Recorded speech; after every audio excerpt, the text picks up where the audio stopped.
This person right here on the left, his name is Jeremy Anderson, and this is Eric Thomas, that is Jeremy Anderson's mentor. And I look up to both of these guys. And I follow them because they have self-respect. Figured it out. It took me a while to figure it out, but respect means to admire somebody for their qualities, their characteristics, for their achievements, for who they are. So you would have to know somebody in order to respect somebody. That's why it's really hard to speak at school sometimes. Every time I walk in, I have to win you guys over because you don't know me. I'm a stranger, and stranger equals danger. So when I walk in, I'm kind of a threat.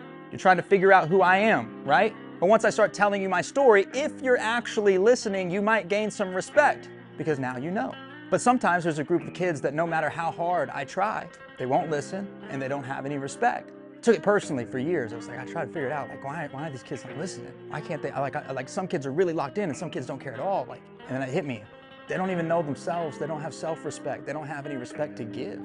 You can't give something you don't have.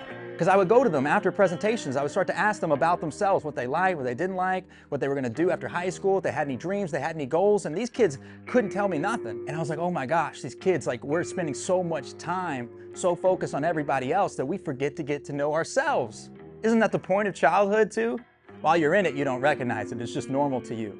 But when you get older, you're like, man, I should have got to know myself so I wouldn't let the world label me. So that way I could take on responsibilities that I choose. Responsibility is just another word for purpose. Purpose is just another word for the meaning of your life. You guys look at responsibility like it's a bad thing, like it's making your bed or taking out the trash. But if you don't choose responsibility, eventually responsibility will choose you. And what if it's a responsibility that you never wanted in the first place? Now you got a meaning of your life that you didn't even want.